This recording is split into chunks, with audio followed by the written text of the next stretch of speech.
Hello guys, आप सभी student का एकेडमिक वार्ता में स्वागत है। आज हम डिस्कस करने वाले हैं यूजीसी नेट जेआरएफ कैसे क्वालिफाई करें। इसके कुछ सीक्रेट अपने नॉर्म्स होते हैं जिसको स्वयं ही सेल्फ ही इसको फॉलो करना होता है। जैसे कि मैं अपनी एक्सपीरियंस शेयर करना चाहती हूँ आपसे कि मैं जब यूजीसी नेट की तैयारी कर रही थी तो उसमें 2 साल पहले मैंने थ्योरेटिकल बुक्स पढ़ी है, टेक्स्ट बुक्स पढ़ा है, उसमें नोट्स प्रिपेयर किए हैं। प्लस क्या है कि जितने भी पब्लिकेशन जो जैसे उपकार है, अरिहंत है, बहुत सारे इस टाइप के हैं, उसको भी मैंने क्वेश्चंस को जो ऑब्जेक्टिव टाइप्स के स्टडी किया है। तो उसमें क्या है कि आप जब थ्योरेटिकल बुक्स, टेक्स्ट बुक्स पहले ऑलरेडी नोट्स प्रिपेयर किए होते हैं, देन क्या है आप भी मतलब इसमें क्या है कि आप जो प्रीवियस पेपर हैं उसको सॉल्व करिए। ठीक है। तो उसमें क्या है कि जैसे मान लीजिए कि आपने मेडिवल से या एशियंट से या फिर मॉडर्न से कोई भी मतलब उससे रिलेटेड बुक्स अच्छी जो टेक्स्ट बुक्स है वो मार्केट में जाके आप परचेस करिए। उसके बाद आप जो है यूनिट बाय यूनिट उसका यूनिट नोट्स प्रिपेयर करिए।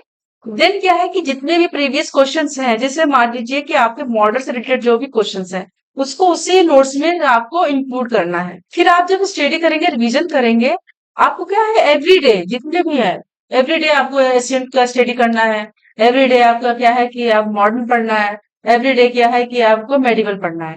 देन आपका क्या जेआरएफ सक्सेस हो सकता है, जेआरएफ निकल जाएगा। ओके। क्योंकि कुछ पॉइंट से रुक सकता है, लेकिन मैं कह सकती हूँ नेट जेआरएफ तो नॉर्मली ही हो जाएगा। और आप नॉर्मली आपको पता भी नहीं चलेगा। इसमें क्या है, सबसे प्लस पॉइंट क्या है कि आपको 4 घंटे आप पेपर को दीजिए, 2 घंटे सिर्फ आप जो फर्स्ट पेपर को दीजिए। जब 2 पेपर आप पढ़ेंगे तो कोई भी आपको जो है जेआरएफ होने से, क्वालिफाई होने से कोई नहीं रोक सकता है। Thank you so much. जो भी मेरे पास इंफॉर्मेशन थे वो मैं आपके साथ शेयर किया है।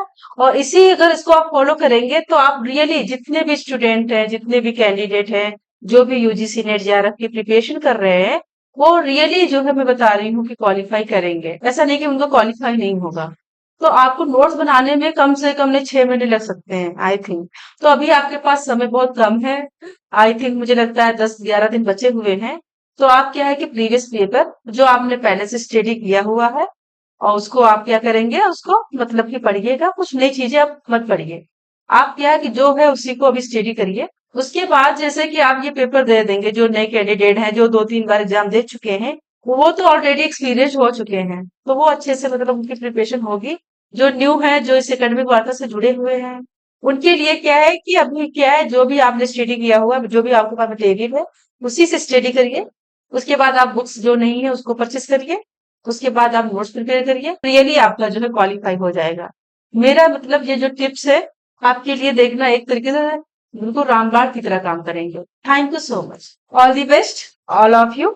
और मेरी बेस्ट विशेष है, आप लोग जरूर सक्सेस होंगे, क्योंकि पॉजिटिव थिंकिंग भी सक्सेस आप इंसान होता है।